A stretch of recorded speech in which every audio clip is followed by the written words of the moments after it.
ஒரு ஜெஸ்பெல் பிரியமான இறை உறவுகளே, மீண்டும் ஒரு புதியதொரு நாள் எங்களுக்காக உணர்ந்திருக்கிறது.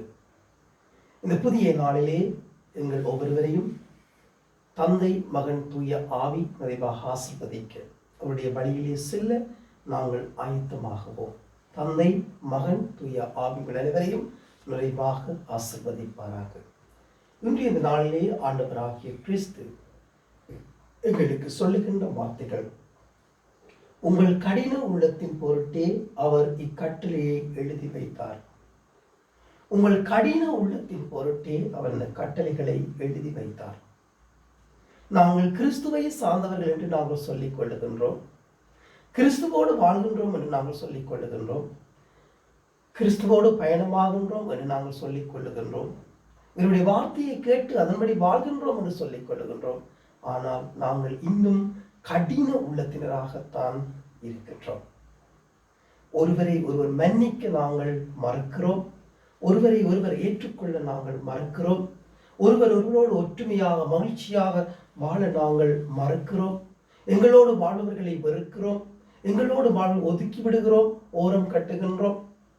பாராபட்சம் காட்டுகின்றோம். உயர்ந்தவன் தாழ்ந்தவன் நிலையிலே நாங்கள் இப்படி வாழ்க்கையை நாங்கள் வாழ்ந்து கொண்டிருக்கின்றோம். சமத்துவம் இல்லை, அநீதியான வாழ்க்கை, நீதி இல்லை, நேர்மை இல்லை, உண்மை இல்லை. இவ்வாறான நிலைகளிலே நாங்கள் கடின உள்ளத்தினராகத்தான் இன்றும் வாழ்ந்து கொண்டிருக்கின்றோம். இந்த கடின நிலையில் இருந்து நாங்கள் எங்களை விடுவித்துக் கொள்ள வேண்டும். குடும்பத்திலே அம்மா அப்பா பிள்ளைகள் ஒருவரை ஒருவர் புரிந்து கொண்டு, ஒருவரை ஒருவர் ஏற்றுக்கொண்டு, ஒருவரை ஒருவர் மதித்து வாழ முன்வர வேண்டும். ஒருவர் ஒருவரோடு மகிழ்ச்சியோடு பேசுகின்ற பொழுது, ஒருவர் ஒருவருக்கு அமைதியை கொடுக்கின்ற பொழுது, ஒருவர் ஒருவருக்கு விட்டுக் கொடுக்கின்ற பொழுது அங்கே ஒரு தாழ்மையான உள்ளம் உருவாகிறது. ஒரு விட்டுக் கொடுப்பான உள்ளம் உருவாகிறது. மனமகிழ்ச்சியான உள்ளம் அங்கே வெளிக்காட்டப்படுகின்றது.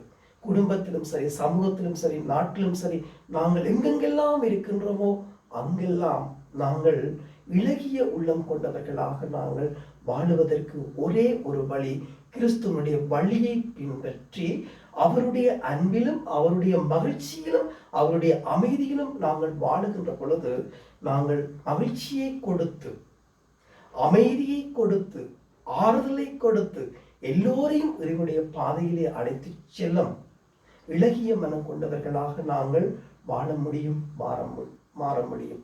ஆகவேதான் நாங்கள் கடின உள்ளத்தினராக இருந்து ஒருவரை ஒருவர் வெறுத்து, ஒருவருக்கிடையே பிளவுகளை உண்டு பண்ணி, பிரிவுகளை உண்டு பண்ணி நாங்கள் வாழாமல் எல்லோருமே ஆண்டவருடைய பாதையிலே செல்கின்றோம் என்ற மனநிலையோடு நாங்கள் வாழ மாற இந்த நாளுக்குள் காலடி பதிப்போம். அன்னை மேரி மூலமாக இவனுடைய பாதையிலே செல்வோம். எல்லாம் வல்ல இறைவன் தந்தை மகன் தூய ஆவிகள் அனைவரையும் நிறைவாக ஆசீர்வதிப்பாராக.